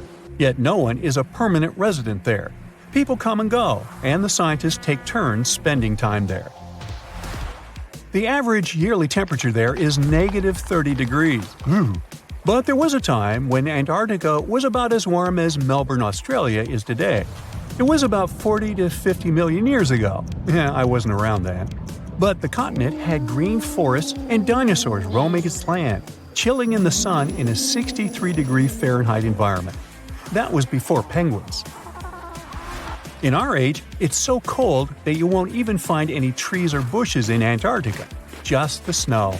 The only plants that can thrive in such extreme temperatures are lichens, moss, and algae. People can't stand such freezing conditions for lengthy periods of time either, so the continent has never had any indigenous population. Well, that is, if we don't count penguins, seals, whales, and a few other types of birds that live there now. Antarctica's fauna is the scariest and least diverse on the planet because only a few organisms can withstand its harsh conditions and because non-natives aren't allowed to be brought there. So, if you decide to travel to Antarctica with your cat, well, you can't. Hey, I don't make the rules. But those few species that live on the South Pole totally own the place.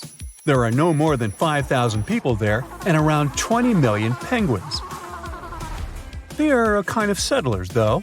Penguins' first ancestors lived in Australia and New Zealand. There are still a few penguin species there, including the smallest penguin on Earth that is just 1 foot tall. Still, most of the penguins migrated to Antarctica at some point, possibly because they were attracted by the greater food supply there. It's not the cold that made them like the land.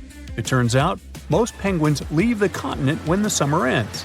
The only ones that stay there are male emperor penguins, and they do it to warm and protect eggs left by their mates. But where do all the other penguins go? At first it was a big mystery even to scientists, but then they attached some tiny location devices to the legs of a few of these animals and figured it out. Penguins go to live in the southern oceans while it's too cold in Antarctica. None of them go ashore for half a year until they get back to the continent. When they come back, it's when those eggs, left for male penguins to nurture, start hatching, and so penguin families can be together when it happens. Penguins eat different fish, and the ocean is full of those despite its cold temperature.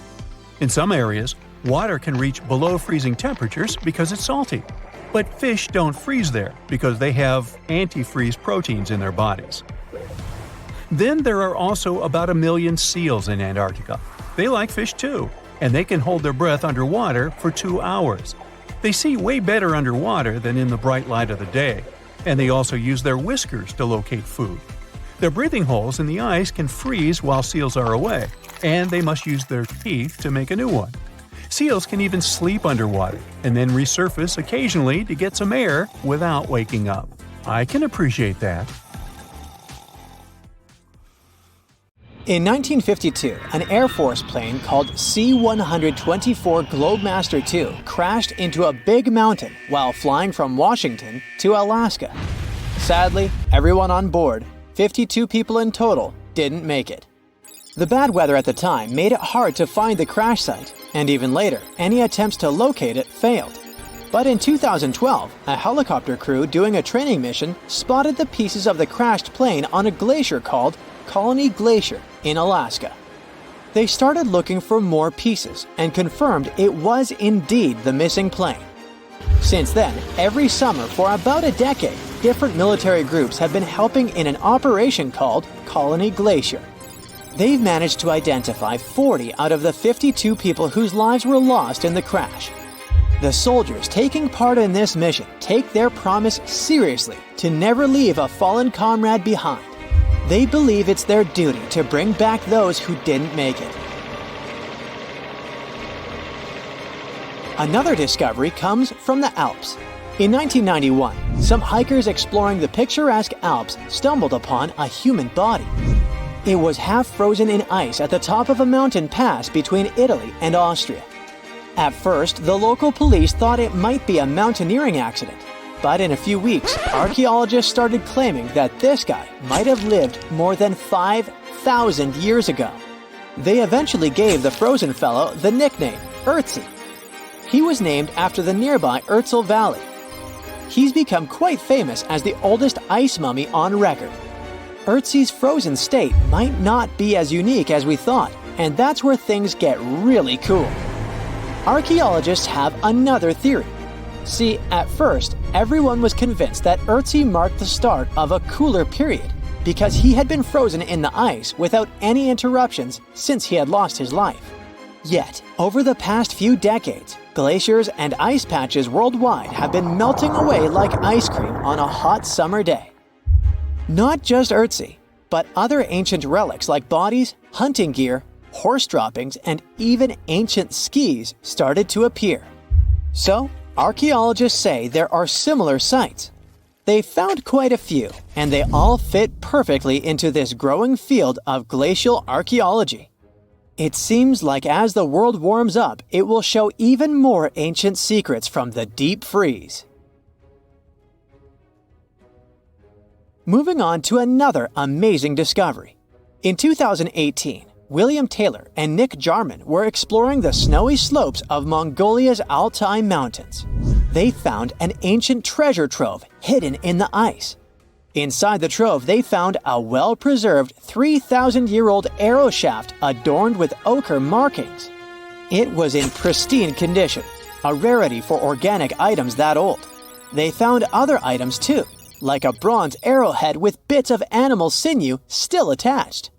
All of these relics had been untouched for hundreds of years, since they had been locked in the ice. In Mongolia, rising temperatures have melted ice patches that remained frozen for centuries. Similar discoveries have been made in the Yukon, US, Italy, Siberia, and Norway. Thousands of sites have been identified. Yet, scientists are racing against time to document and preserve these artifacts before they're lost forever. The study of these artifacts challenges the definition of these environments as wildernesses and shows how indigenous people coexisted with nature there. Sometimes people find simple items too, as simple as a sandal. This one, discovered on one of central Norway's mountain passes, indicates that people used this route roughly 1,700 years ago. This suggests that there was less snow and ice in that area back then. The sandal, dating back to around 300 BCE, resembles Roman sandals of that era. Again, in Norway, hunters found an iron sword high up on a mountain, more than 5,250 feet above sea level. There's no nearby burial site, and it's puzzling why someone would have a sword in such a remote location. Archaeologists speculate that the owner might have become lost. Then, in 2011, unusual objects resembling giant slingshots began to emerge as the ice melted. Radiocarbon dating suggests that this particular object was crafted around 400 BCE. It measures over 3 feet long and has knife cuts. Those puzzled archaeologists until one team member recognized them as tang, or pliers, used to secure loads on sleds when transporting hay or leaving for animal food. People in the area used hay sleds with pliers until the 1950s, when tractors became more common. Now, let's get back in time to thousands of years ago. We can easily do that by looking at this woolly mammoth. This creature looks a bit like a cherished but slightly worn-out toy. This ancient giant, whose heyday was 39,000 years ago, is the best preserved mammoth ever found. Even its signature shaggy hair is surprisingly well preserved, having been trapped in glacial ice until its recent discovery in Siberia. This remarkable animal is stepping into the limelight in Yokohama, Japan. Scientists are running tests that might bring this extinct species back to life. When they stumbled upon this female mammoth, they uncovered a hidden treasure, a sample of her blood preserved beneath the ice. So they believe this ancient blood could hold the key to resurrecting the mammoth. They also found well-preserved muscle tissue. She was between 50 and 60 years old when she met her icy fate. The discovery of mammoth blood has reignited debates about the ethics of bringing back extinct creatures, like in Jurassic Park. Their ambitious plan is to implant an egg into a living elephant for a 22-month pregnancy, hoping that at least one living mammoth cell might survive. Hop on, we're going to the French Alps. We are at a spot not far from where an Air India plane tragically crashed 46 years ago. We're accompanied by a diligent mountain rescuer and his neighbor. They went to this area after a bunch of tourists had noticed a strange-looking thingy on a glacier. It was a bag. The Indian embassy in Paris got wind of it, and it was all set on getting that bag. What makes it kinda cool is that it had Diplomatic Mail and Ministry of External Affairs written on it. The Air India flight was on its way from Mumbai to New York when it took a nosedive in January 1966. It took 117 people on board down with it. Guess what else was inside the bag besides the soaked diplomatic mail? It had a stack of old Indian newspapers. So, alongside those, they also found bits of the plane's cabin, a lone shoe, and a bunch of cables. Totally unexpected treasures on that mountain. During the summer of 2013, scientists stumbled upon a message left behind by a geologist named Walker, who had placed it there 44 years before. That message sort of served as the man's last testament. He passed away just a month after hiding the bottle in the rocks on the island. The content of the message was quite astounding. In 1959, Walker had measured the distance from those very stones to the glacier's edge, and it clocked in at a mere 167 feet. By 2013, that distance had ballooned to 400 feet. Researchers are convinced that this stark contrast between the two measurements underscores the consequences of ongoing global warming. Imagine the melting ice in Norway's mountains as a time machine revealing a treasure trove. Nearly 800 Viking artifacts tucked away for over 1,000 years have been unearthed. They give us a peek into the bustling trade networks of the Viking era and the critical role of the mountain passes in this ancient commerce. Among the finds are leather shoes, cozy woolen mittens, stylish tunics, feathered arrowheads, horseshoes, walking sticks, and kitchen gadgets from the Viking chef's toolkit. There are even Viking pack horse souvenirs. These artifacts provide us with insights into ancient travel habits and the peak times when those paths were bustling with activity, and give us a glimpse into the lives of adventurers.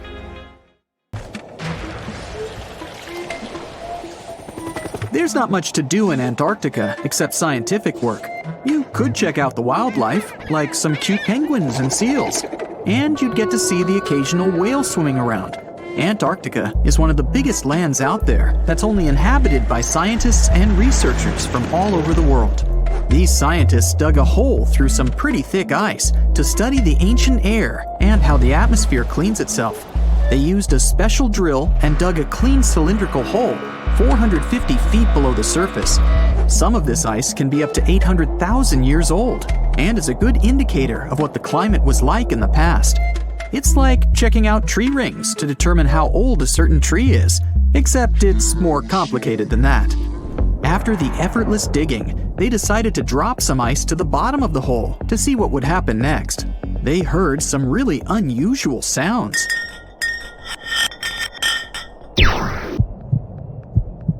It felt like being on a spaceship traveling through a bunch of obstacles with many rocks smashing into each other. The pitches changed over the quick descent of the block of ice, ranging from high pitch and ending with a low heartbeat-like sound. The scientists were puzzled when they first heard this and dropped some more ice, only to find out that the same type of sounds were being produced, just in different variations. They couldn't tell what was down there and, more importantly, why these kinds of sounds were produced.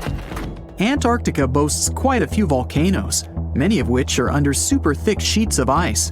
Scientists discovered 91 volcanoes and claimed there could be more, potentially making it the most extensive volcanic region in the world. While they were doing regular scientific research, they came across many unmistakable large cone-shaped figures underground. Some were as deep as 2 miles in the ice. Some of the peaks were over 3,000 feet tall and dozens of miles across. But on the surface, it's as plain as a sheet of paper. They may have dropped that block of ice inside an actual volcano that they were standing on, but it's unlikely. Even though the underground volcano presence was discovered by accident, there's a small chance they were actually standing on one where they had their workstation set up. It's more likely that they worked in an area where studying ancient climates is easier and less dangerous than other places. They collect ice samples and study them in a lab. It's like discovering a prehistoric insect embedded in amber millions of years ago when dinosaurs used to roam the land. But instead of little bugs, scientists study ancient dust, air bubbles, sea salts, volcanic ash, and anything else that may have come from the environment. They can practically tell how the climate was during that time. These ice samples might show that Antarctica's western ice sheet melted when the Earth's climate warmed up. If it did, then it's likely to happen again. That would mean sea levels rising, affecting coastal cities and small remote islands. But scientists aren't sure it's true, despite some evidence to back it up. The process of studying ice samples can take a week or even a year, depending on what they find. They crush or melt the sample bit by bit. And like those tree rings, the deeper the layer, the further we go back in time. In order to study ancient bubbles trapped in ice, researchers have to crush the samples under a vacuum hood to keep the air out while extracting the air and putting it in vials. There are various instruments and devices to study the ice samples, but because it's so sensitive to damage, each measurement must be in a clean room setting so that nothing gets compromised. The scientists have to wear proper bodysuits and many layers of gloves and constantly get ventilated. Even something as tiny and insignificant as a fingerprint can ruin a sample. They look for certain patterns to see changes in the atmosphere's composition and temperature. But dropping a few blocks of ice down a hole wouldn't be so bad. The reason why it made such a peculiar sound is the same reason why a moving car sounds different when it's honking than when it's stationary. The scientific word for it is the Doppler effect. It's an obvious change in the frequency of a wave with respect to an observer who is moving relative to the wave source. The effect doesn't mean the frequency of the sound changes, it just shifts. And this can be said about other types of waves, like water and light. But sound waves are the most popular ones when it comes to the Doppler effect. So, when the scientists dropped the ice block down the bottom of the hole, the sound waves traveled back up and bounced around the narrow tube where they drilled. That's why they got the pew pew sound. Let's not forget that this ice block traveled 450 feet beneath us. Oil ships dig holes in the oceanic crust that go thousands of feet beneath the Earth. The Kola Super Deep Borehole in Russia is the deepest hole ever made by humans. It goes more than 40,000 feet below the surface and took almost 20 years to reach 7.5 miles. Below it is only half the distance to the mantle. In terms of the whole Earth, this very deep hole is literally scratching the surface. This wasn't a hole to dig for oil, and wasn't in the ocean either. The drilling was stopped in 1992 when the engineers found out that the temperatures were 100 degrees Fahrenheit higher than they predicted. And then it was abandoned, and it's just been a barren hole now.